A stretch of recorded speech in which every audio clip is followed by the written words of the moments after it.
कार्यक्रम में उपस्थित मंत्रिमंडल में मेरे सहयोगी श्रीमान हरदीप सिंह पुरी जी, राज्य मंत्री श्रीमान कौशल किशोर जी, मीनाक्षी लेखी जी, दिल्ली के उपराज्यपाल श्री विनय कुमार सक्सेना जी, दिल्ली के सभी माननीय सांसदगण, अन्य सभी महानुभाव और सभी उत्साह से भरे हुए लाभार्थी भाइयों और बहनों,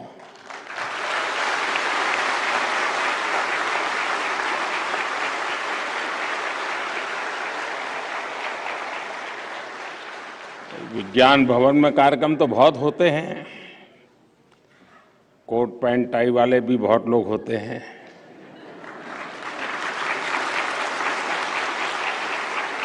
लेकिन आज जिस प्रकार के यहां सब हमारे परिवारजन दिख रहे हैं, उनका जो उमंग और उत्साह दिख रहा है, वो वाकई विज्ञान भवन को बहुत कम देखने को मिलता है।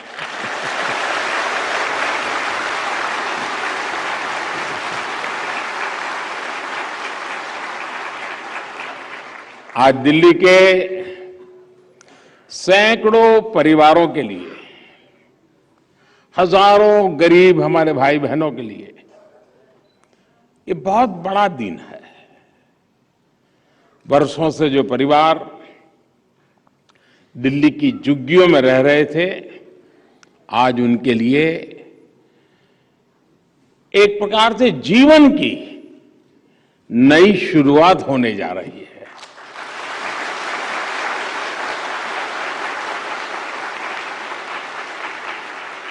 दिल्ली के गरीब परिवारों को पक्का घर देने का जो अभियान शुरू हुआ है, वो यहां के हजारों गरीब परिवारों के सपने को पूरा करेगा।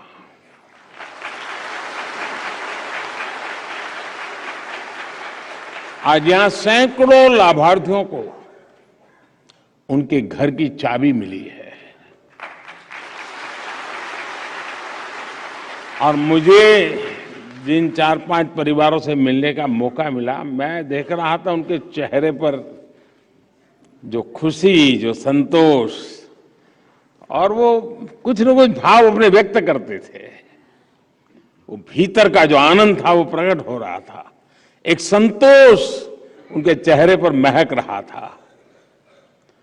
अकेले कालकाजी एक्सटेंशन के फर्स्ट पेज में ही 3000 से ज्यादा घर बनकर तैयार कर लिए गए हैं और बहुत ही जल्द यहां रह रहे दूसरे परिवारों को भी गृह प्रवेश का मौका मिलेगा।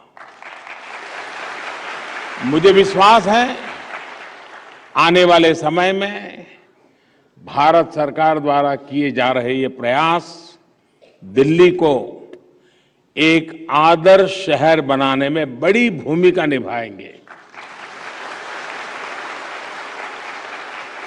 साथियों, दिल्ली जैसे बड़े शहरों में हम जो विकास देखते हैं, बड़े सपने और ऊंचाइयां देखते हैं, उनकी नींव में मेरे इन गरीब भाई बहनों की मेहनत है, उनका पसीना है, उनका परिश्रम है। लेकिन दुर्भाग्य देखिए, सच्चाई ये भी है कि शहरों के विकास में जिन गरीबों का खून पसीना लगता है, वो उसी शहर में बदहाली की जिंदगी जीने को मजबूर होते रहे हैं। जब निर्माण कार्य करने वाला ही पीछे रह जाता है, तो निर्माण भी अधूरा ही रह जाता है। और इसलिए बीते 7 दशकों में हमारे शहर समग्र विकास से, संतुलित विकास से, होलिस्टिक डेवलपमेंट से वंचित रह गए।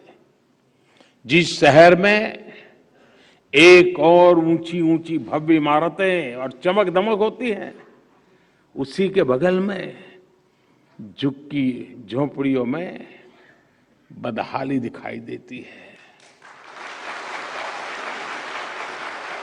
एक और शहर में कुछ इलाकों को पॉश कहा जाता है, तो दूसरी ओर कई इलाकों में लोग जीवन की मौलिक जरूरतों के लिए तरसते हैं।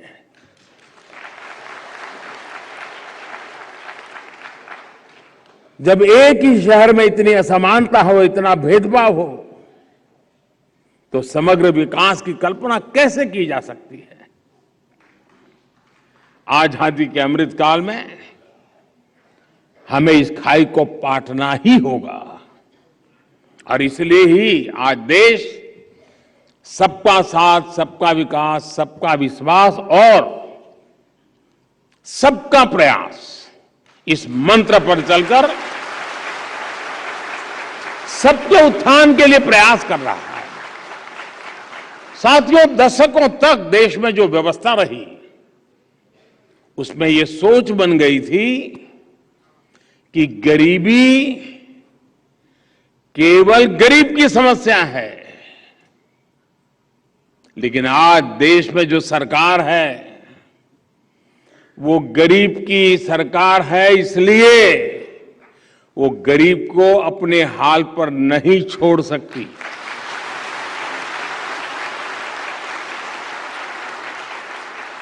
और इसलिए आज देश की नीतियों के केंद्र में गरीब है। आज देश के निर्णयों के केंद्र में गरीब है। विशेषकर शहर में रहने वाले गरीब भाई बहनों पर भी हमारी सरकार उतना ही ध्यान दे रही है। साथियों, कोई भी ये जानकर हैरान रह जाएगा, यहां दिल्ली में ही 50 लाख से ज्यादा लोग ऐसे थे जिनके पास बैंक खाता तक नहीं था। ये लोग भारत की बैंकिंग व्यवस्था से नहीं जुड़े थे। बैंकों से मिलने वाले हर लाभ से वो वंचित थे। बल्कि सच्चाई ये भी थी कि गरीब बैंक के दरवाजे तक जाने से डरता था। ये लोग दिल्ली में थे, लेकिन दिल्ली इनके लिए बहुत दूर था।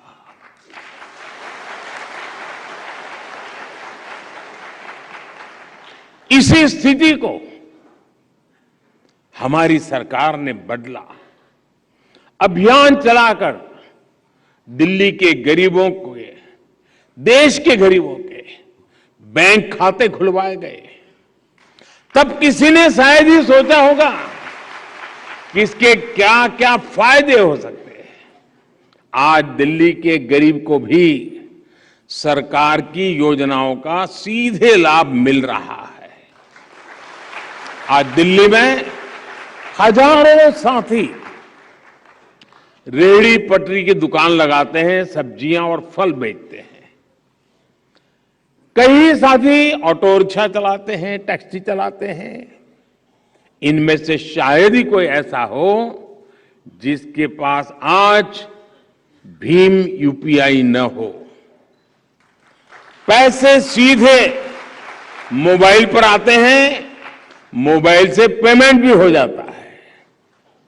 इससे कितनी बड़ी आर्थिक सुरक्षा भी मिली है। बैंकिंग सिस्टम से जुड़ने की यही शक्ति पीएम स्वनिधि योजना का भी आधार बनी। इस योजना के तहत शहर में रहने वाले हमारे रेहड़ी पटरी वाले भाई और बहनों को अपना काम आगे बढ़ाने के लिए आर्थिक सहायता दी जा रही है। और मुझे खुशी है कि दिल्ली के भी 50,000 से ज्यादा रेहड़ी पटरी वाले मेरे भाई बहन ने स्वनिधि योजना का लाभ उठाया है। इसके अलावा मुद्रा योजना के तहत बिना गारंटी दी गई 30,000 करोड़ रुपए से ज्यादा की सहायता भी दिल्ली के छोटे उद्यमियों की काफी मदद की है। साथियों, हमारे गरीब साथियों को एक बड़ी दिक्कत राशन कार्ड से जुड़ी अव्यवस्थाओं से भी होती है। हमने one nation one ration card की व्यवस्था करके दिल्ली के लाखों गरीबों का जीवन आसान बनाया है।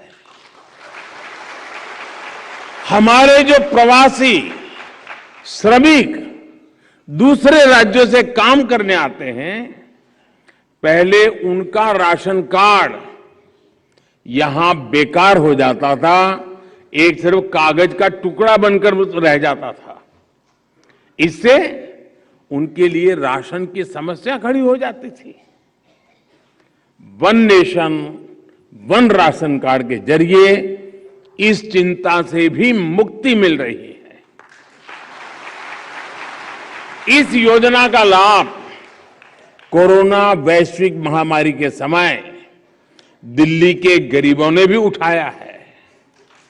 इस वैश्विक संकट के समय में दिल्ली के लाखों गरीबों को केंद्र सरकार पिछले 2 साल से मुफ्त राशन भी दे रही है। इस पर सिर्फ दिल्ली में ही केंद्र सरकार द्वारा 2,500 करोड़ रुपए से अधिक खर्च किए गए हैं। ये जितनी चीजें मैंने गिनाई ना,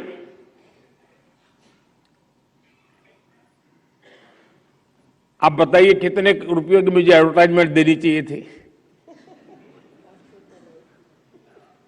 कितने अखबार के पेज भरे पड़े, अखबार में मोटी फोटो चमकती हो, और कितने दे देते। इतना सारा काम मैं अभी जो गिना रहा हूं, अभी तो बहुत कम गिना रहा हूं, वरना समय बहुत ज्यादा चला जाएगा। क्योंकि हम आपकी जिंदगी में बदलाव लाने के लिए जीते हैं।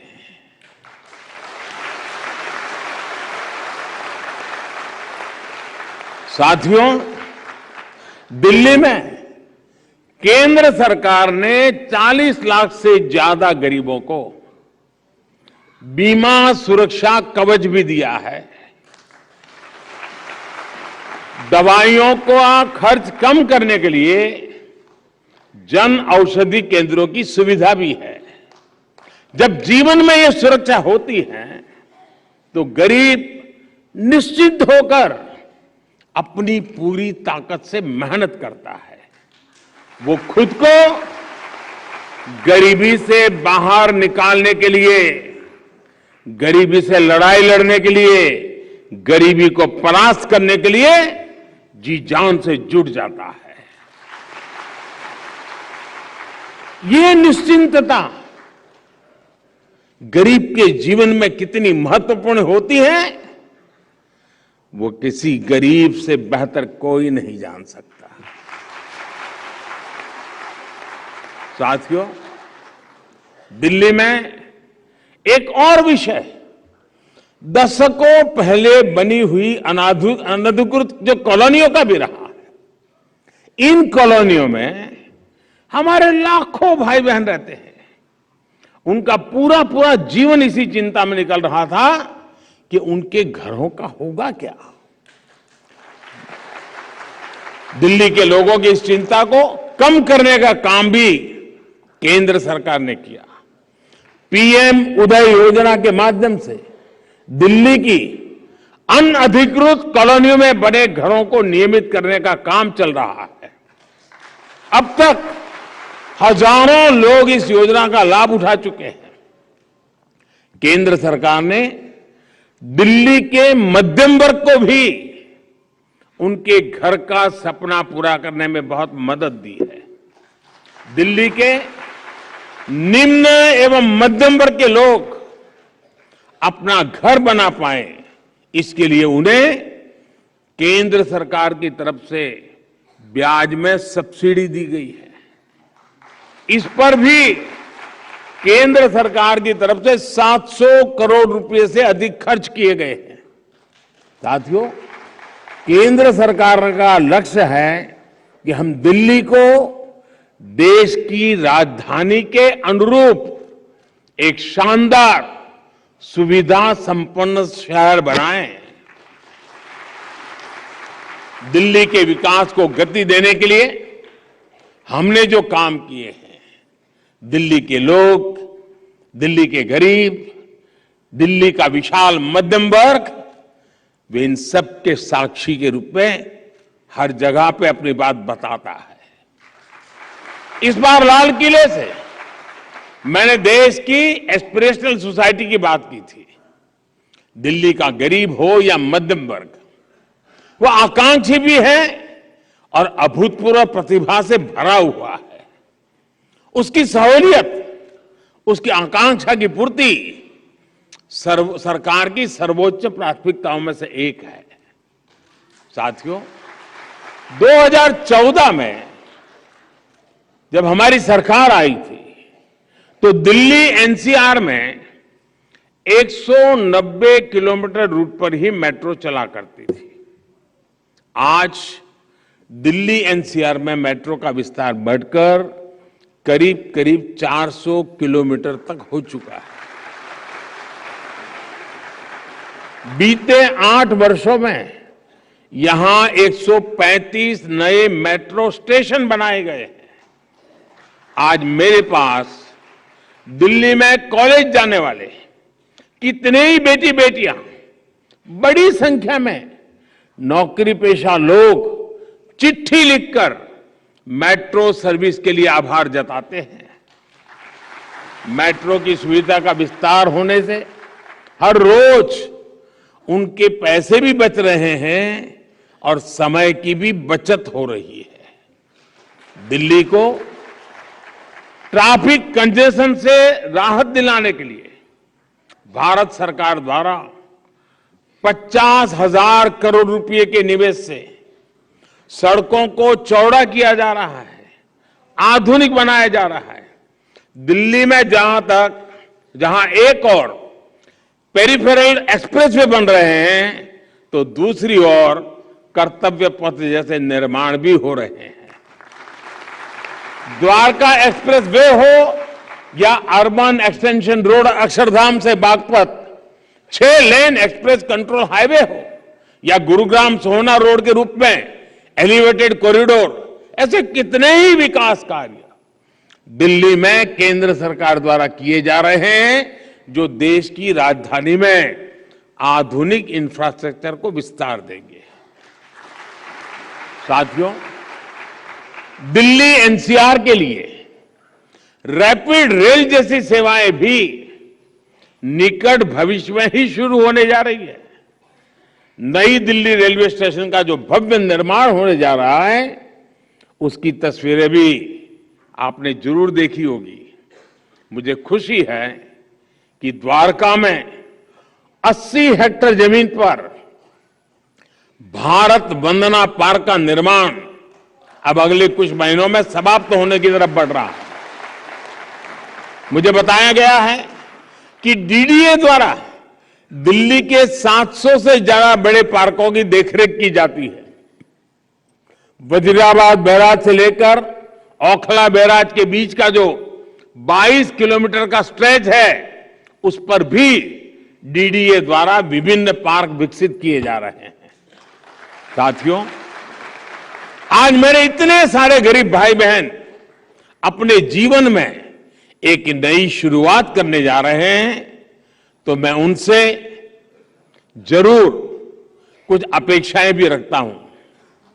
अगर मैं आपसे कोई अपेक्षा रखूंगा तो पूरी करोगे ना? मैं कह सकता हूं कोई काम आप लोगों को? करेंगे।